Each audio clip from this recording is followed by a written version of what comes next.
මුලින්ම කියන්න ඕනි ඔයාලා මේ අවුරුද්දේ ඒ කියන්නේ පෙබරවාරි 17 වෙනිදා එක්සෑම් එකට පෙනී සිටින ශිෂ්‍යයෙක් හෝ ශිෂ්‍යාවක් නම් අනිවාර්යෙන් මේ වීඩියෝ එක ඉවරනකම් බලන්න. මේකේ ඔයාලට වැදගත් කරුණු ගොඩක් අන්තර්ගත වෙන වීඩියෝ එකක්. ඒ වගේම channel එක subscribe කරන්න. O level ලියන තවත් යාළුවෙකුට මේක share කරන්න, වීඩියෝ එකට like එකකුත් දාන්න. එහෙනම් අපි යන් වීඩියෝ එකට. ඔන්න 2007 එක්සෑම් ලියන ඒ කියන්නේ 2026 මේ අවුරුද්දේ පෙබරවාරි 17 වෙනිදා O level පටන් ගන්න අයට ජෙන් විශේෂ ප්‍රකාශනයක් කරලා තියෙනවා. මේ තියෙන්නේ ගණිත සිංහල විද්‍යාව ලකුණු දෙන්න ආකාරය පිළිබඳව.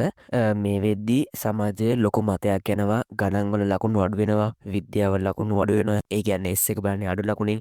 ඉතින් මම අද ඔයාලට පැහැදිලි කරලා දෙන්න ආවේ හරියටම ලකුණු දෙන්නේ කොහොමද කියන එක. එහෙනම් වැඩි කතා නැතුව අපි යන් වීඩියෝ එකට. මුලින්ම බලමු ගණිතයට ලකුණු දෙන්නේ කොහොමද කියලා. ගිය පාරත් ගණිතයට ලකුණු දුන්නේ S එක 35න්, C එක 55න්, B එක 65න්. එතකොට A එක 75න් උඩ. ඔයාලට මේ පාර සාමාන්‍යයෙන් 30 35 අතර ගානකින් S එක ලබා දෙන්න වැඩිට ගණක් තියෙනවා.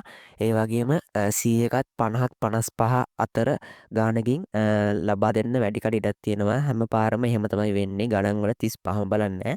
ගණිතය බොහෝ විට හැමෝම පාස් කරන්න තමයි බලන්නේ. ඒ හින්දා ඔයාලට මේ පාර S එක 30 35 අතර ලකුණකින් තමයි දෙන්නේ.